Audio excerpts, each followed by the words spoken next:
Bismillahirrahmanirrahim. Assalamualaikum warahmatullahi wabarakatuh.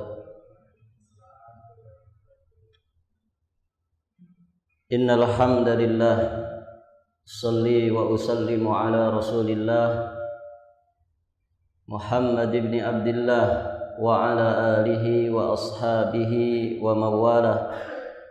Asyhadu an la ilaha illallah wahdahu rabbi la syarika lah wa asyhadu anna Muhammadan abduhu wa rasuluh. Qala Allah ta'ala fil Qur'anil Karim, ya ayyuhalladzina amanu taqullaha haqqa tuqatih wa la tamutunna illa wa antum muslimun, amma ba'd. Para hadirin jamaah salat zuhur rahimani wa rahimakumullah. Alhamdulillah, kita bersyukur kepada Allah Subhanahu wa taala pada kesempatan ini kita bisa melanjutkan kembali pelajaran kita masih berkaitan dengan sifat wudu Rasulullah sallallahu alaihi wasallam. Sedikit kita akan mengulangi pembahasan secara ringkas tentang sifat wudu Nabi.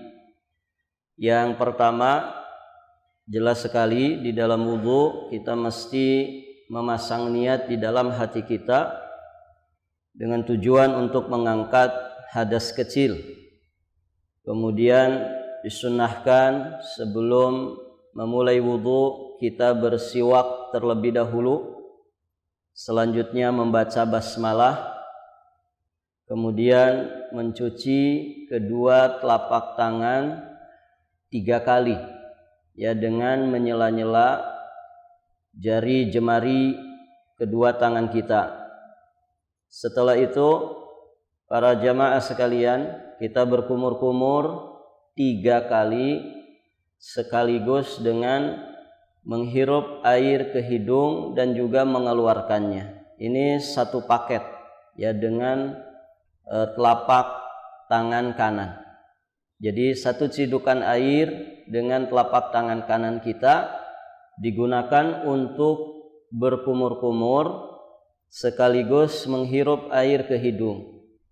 Setelah itu dikeluarkan apa yang dari mulut terlebih dahulu, kemudian dikeluarkan juga sedikit air yang kita hirup ke hidung kita dengan tangan kiri kita, dikeluarkan. Ini yang disebut dengan madmadah, istinsyaq, dan istinsar.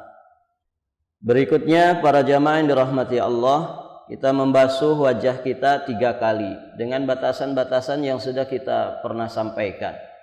Batasan atas sampai di tempat pertama tumbuh rambut kita, ya, bagian atas kening kita. Kemudian di bawah bagian dagu bawah, kemudian kanan dan kiri ini, ya, sampai ke batasan sedikit daging yang ada di telinga kita. Nah, ini yang disebut dengan wajah yang wajib dibasuh di dalam wudu. Ini dikerjakan 3 kali. Berikutnya disunnahkan bagi laki-laki menyela jenggotnya dengan satu telapak tangan ketika dia memiliki jenggot yang lebat. Kemudian membasuh tangan kanan sampai dengan siku, ya, mirfaq. Sebagian sahabat melebihkannya.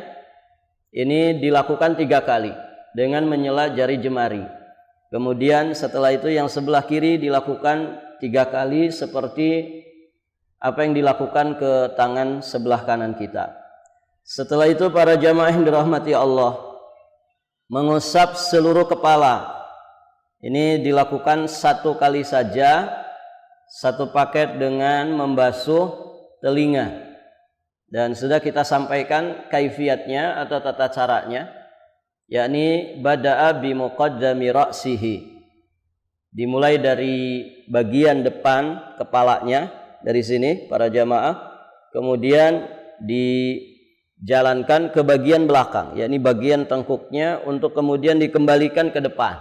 Setelah itu membasuh telinganya. Membasuh telinga itu dengan jari telunjuk dan jari jempol. Yang telunjuk untuk membersihkan bagian dalamnya, sedangkan jari jempol untuk membersihkan bagian luar dari daun telinga. Seperti ini. 2 jari saja cukup. Boleh juga sebagian ulama menjelaskan kita mulai dari belakang, ya. Kita mulai dari belakang ketika membasuh kepala. Jadi dari belakang dulu, kemudian dialirkan ke depan, setelah itu ke belakang lagi. Taib. Berikutnya para jamaah yang dirahmati Allah, membasuh kaki kanan sampai mata kaki 3 kali dengan menyela-nyela jari jemari. Sampai mata kaki. Jadi mata kaki tidak boleh kelewat. Karena di sana ada ancaman wailun lil aqab minan nar. Celakalah bagi mata kaki yang tidak, bagi tumit-tumit yang tidak terkena basuhan air wudu. Jadi ancamannya neraka, menunjukkan bahwa wudu ini perkara yang penting dan mendasar sekali untuk kita mengerjakan ibadah yang sangat-sangat utama, yakni ibadah salat. Ketika rusak wudu kita, maka rusak pula ibadah salat kita. Taib. Berikutnya kita disunnahkan membaca doa, dan doa selesai wudu para jamaah yang dirahmati Allah ini juga memiliki fadilah yang sangat besar. Sampai dikatakan siapa yang selesai berwudu kemudian membaca doanya. Doanya pada hafal, Pak? Doa selesai wudu, mengucapkan 2 kalimat syahadat. Asyhadu an la ilaha illallah wa asyhadu anna Muhammadan abduhu wa rasuluh. Boleh ditambah Allahumma ja'alni minat tawwabina wa ja'alni minal mutatahhirin. Nah, biasanya di tempat-tempat wudu dipajang. Nah, kalau kita belum hafal, itu di pajangan itu dibaca saja. Insya Allah wudu kita 50 kali di tempat itu dengan membaca doanya, insya Allah nanti hafal. Asyhadu an la ilaha illallah wahdahu la syarikalah wa asyhadu anna Muhammadan abduhu wa rasuluh. Allahumma ja'alni minat tawwabina wa ja'alni minal mutatahhirin. Nah, siapa yang wudu dengan sempurna, dengan baik dan benar, kemudian selesainya dia membaca doa ini, maka dia akan dipersilahkan masuk surga melalui pintu mana saja dari 8 pintu surga. Masya Allah. Jadi ini fadilahnya sangat besar. Dan satu amalan itu kalau disebutkan fadilahnya dengan fadilah yang sangat besar, seperti masuk ke surga misalkan, selamat dari api neraka, mendapatkan pahala sekian dan sekian. Ini biasanya yang melakukannya pun bukan sembarangan orang. Tentunya hanya orang-orang istimewa yang bisa melakukannya. Maka para jamaah yang dirahmati Allah, amalan seperti ini ya jangan sampai ditinggalkan. Karena kita akan kehilangan fadilah yang sangat besar. Maka usahakan selesai berwudu kita baca doanya. Bahkan di setiap saat ya. Aktivitas kehidupan sehari-hari kita selalu diiringi dengan zikir dan doa. Tentu semua itu memberikan fadilah yang sangat besar untuk kita semua. Berikutnya para jamaah yang dirahmati Allah, kami ingin mengingatkan beberapa poin permasalahan seputar masalah wudu. Tentang pembahasan siwak, bersiwak sebelum wudu, ini pernah kita sampaikan di pembahasan sunnah-sunnah fitrah.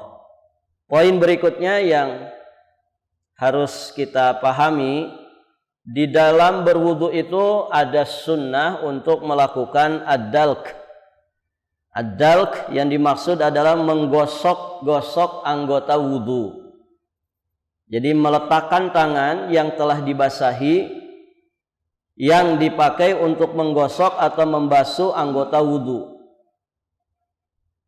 Dan ad-dalku di dalam berwudu ini telah sah nasnya dari Rasulullah sallallahu alaihi wasallam. Ada satu riwayat dari jalan sahabat Mustawrid bin Shaddad al-Fihri radhiyallahu taala anhu. Beliau berkata, "Ra'aitun nabiyya sallallahu alaihi wasallam tawaddaa idza tawaddaa dalaka asabi'a rijlaihi bi khinsirihi." Aku pernah melihat Nabi Shallallahu Alaihi Wasallam apabila berwudu, beliau menggosok-gosok jari jemari kedua kakinya dengan jari kelingkingnya. Jadi menyela-nyela jari jemari tangan dan juga jari jemari kaki ini disunnahkan di dalam berwudu.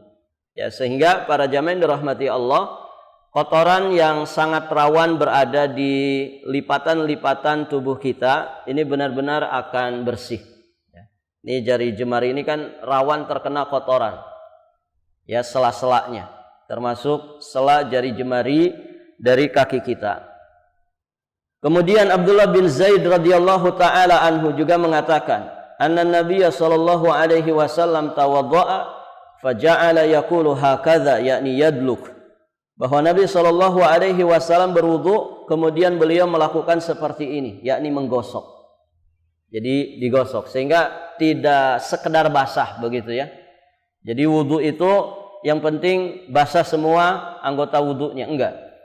Tapi berusaha untuk melakukan ad-dalk, yakni digosok-gosokkan sesuai dengan kemampuan kita.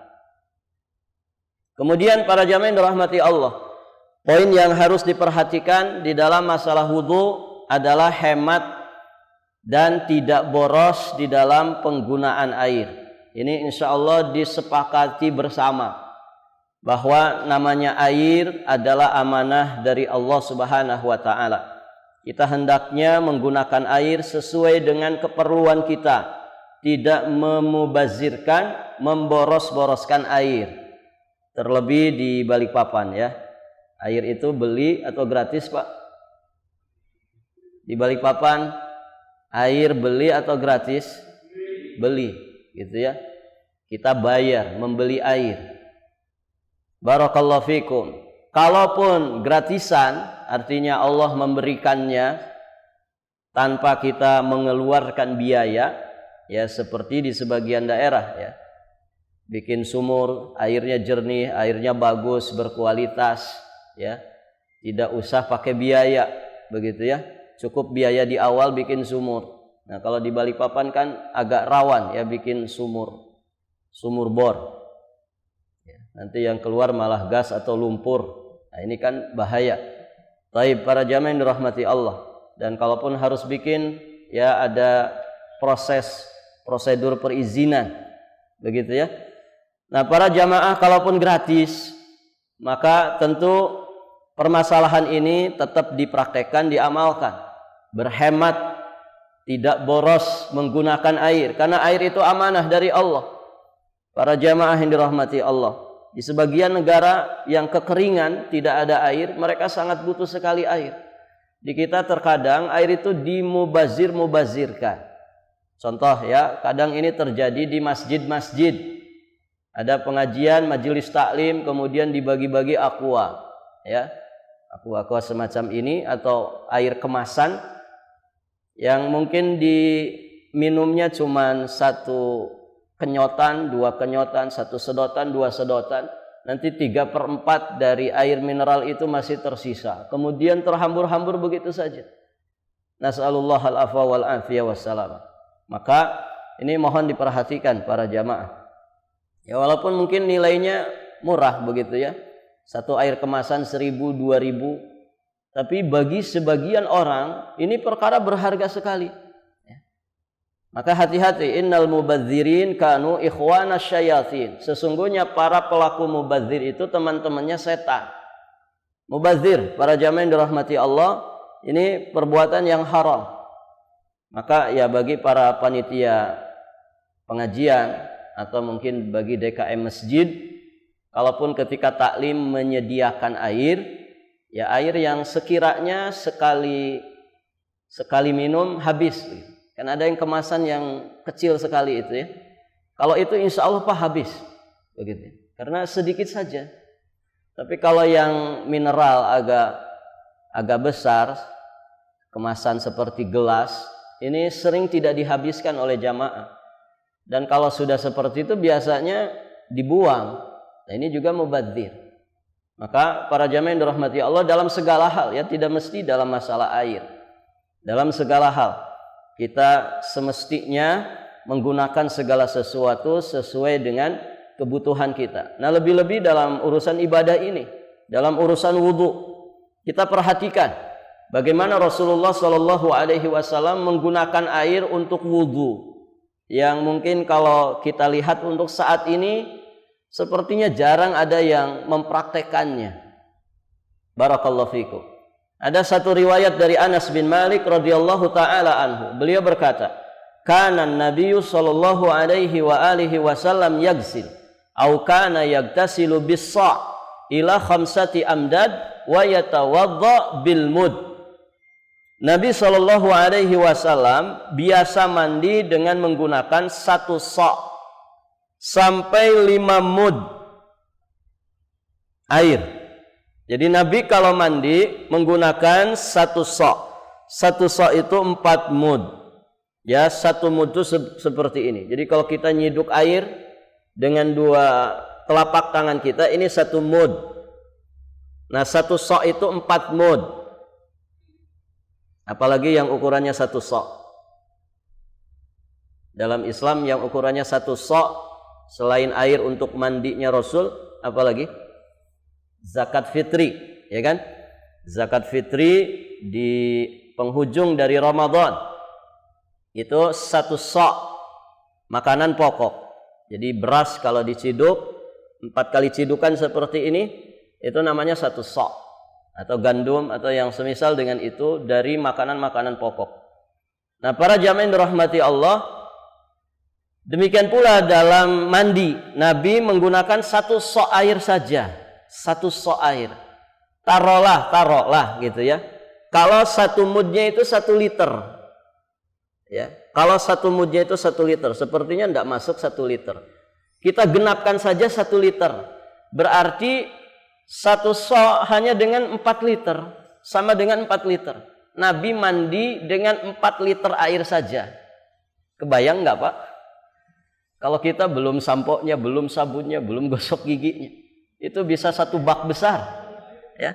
Ini Nabi mandi, dan ini mandinya mandi besar. Mandi setelah jima begitu. Ternyata Nabi cukup mandi itu dengan 4 mud atau 5 mud, 1 sa' 1/4. Bisa 4, bisa 5 mud. Masya Allah. Berarti kalau diliterkan cuma 5 liter saja, bisa ternyata mandi. Ada yang pernah praktek, Pak? Saya juga belum pernah mempraktekkan. Mandi junub gitu ya, cuman 5 liter air. 5 liter air. Kalau mungkin 1 ember isinya 10 liter, masih bisa lah ya, di eman-eman, di dikit-dikit. Tapi kalau wudhu, alhamdulillah kita pernah praktek. Jadi wudhu pakai apa ini? Botol kemasan mineral itu, yang mirip gelas. Itu bisa ternyata. Jadi wudhu, Nabi wudhu dengan 1 mud. Nabi wudhu dengan 1 mud. Jadi 1 gayung kecil. Bahkan 1 air mineral kemasan itu, yang mirip gelas, itu kita pernah praktekkan bisa. Dan sekali itu saja kita praktekkan. Selanjutnya tidak lagi. Tapi kalau dipraktekkan memang bisa, Pak. Jadi cukup ternyata itu kita wudhu itu, dan selesai basah semua. Itu kita dulu mempraktekkan ketika musim gempa di Yogyakarta gitu. Karena kita wudhu ke ruangan mengerikan gitu ya. Tahun 2006 kalau tidak salah. Itu santri-santri akhirnya mempraktekkan hadis ini. Ya, cukup ternyata wudhu itu 1 mud dari air. Ya, ukurannya kurang lebih 1 kemasan air mineral yang kecil itu. Sekitar 200 sampai 300 mili. Ternyata bisa. Bisa, para jamaah yang dirahmati Allah. Ala kulli hal, ya walaupun kita berlimpah misalkan air, ya setidak-tidaknya kita ikhtiar semaksimal mungkin, walaupun mungkin tidak 1 mud, tapi paling tidak penggunaannya sesuai kebutuhan. Bapak kalau menggunakan keran itu jangan full. Apalagi mohon maaf didorong pakai sanyo, ini alirannya sangat deras sekali. Cukup 1/4-nya saja buka keran itu sudah mengalir deras. Ya. Dan kalau ketika tidak digunakan, jangan dibuka, ditutup dulu. Misalkan ya kita membasuh muka ini, membasuh wajah. Membasuh wajah kan mungkin perlu waktu 2 sampai 5 detik begitu ya. Maka keran yang tidak dipakai itu ditutup dulu. Ya, kita mengusap kepala kita dengan telinga ya, dalam kondisi berdiri tegak, mungkin keran kita nggak dipakai, maka tutup dulu. Jangan dibiarkan mengalir. Nah, ini paling tidak ikhtiar kita di dalam menghemat yang namanya penggunaan air. Dan Masya Allah para jamaah yang dirahmati Allah, walhamdulillah hampir rata-rata tiap masjid di tempat wudhunya selalu memberikan catatan ultimatum. Ya, jangan boros-boros air, hematlah air, pergunakan air secukupnya. Bukan karena kita bayar air itu dengan jumlah harga yang sangat besar saja, tapi ini petunjuk Allah, ini petunjuk Rasulnya, di mana kita diperintahkan untuk berhemat, tidak melakukan tabdzir, tidak melakukan pemborosan. Nah, itu para jamaah yang dirahmati Allah. Dan tentu itu salah satu di antara bentuk tanggung jawab para DKM, pengurus masjid gitu ya. Karena segala sesuatu yang ada di dalamnya ini amanah dari umat untuk diperlakukan, dipergunakan sebaik mungkin, tidak melakukan pemborosan. Para jamaah sekalian yang dirahmati Allah, berikutnya di antara poin pembahasan tentang wudhu, berwudhu itu boleh hitungannya 1 kali 1 kali saja, boleh juga 2 kali 2 kali saja, boleh juga 3 kali 3 kali saja, dan yang terbaik adalah 3 kali. Dasarnya adalah riwayat dari Ibnu Abbas radhiyallahu taala anhuma. Beliau berkata, tawadda'an nabiyyu sallallahu alaihi wa alihi wasallam marratan. Nabi sallallahu alaihi wasallam berwudu itu sekali-sekali saja. Maksudnya hitungannya 1 kali 1 kali. Ini diperbolehkan. Di riwayat Abdullah bin Zaid, beliau menyatakan bahwasannya Nabi tawadda'a marratain, 2 kali 2 kali. Baik. Namun di hadis Utsman radhiyallahu taala anhu, beliau menyatakan kana yaghsilul a'dada 3 marrat. Nabi itu membasuh anggota-anggota wudhunya 3 kali 3 kali. Dari 3 riwayat tadi jelaslah bagi kita bahwasannya para jamaah yang dirahmati Allah, membasuh sekali-sekali, hitungan sekali-sekali saja dalam berwudu itu yang wajib, begitu ya. 2 kali 2 kali dan 3 kali 3 kali adalah sunnah. Dan tentu ya kita ingin menyempurnakan wudu kita dengan mempraktekkan yang sunnahnya.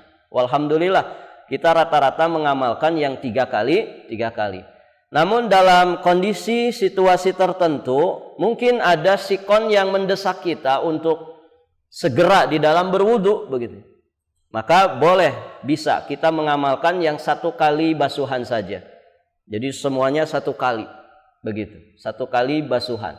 Ini diperbolehkan. Namun kalau kondisinya normal-normal saja, kondisinya lapang, kondisinya biasa-biasa saja, maka sebaiknya kita mengamalkan yang 3 kali 3 kali basuhan. Berikutnya para jamaah disunahkan wudu setiap kali kita mengerjakan sholat walaupun kita tidak batal wudhunya. Ini sunnah. Jadi sunnah setiap kali mau sholat wajib itu berwudhu.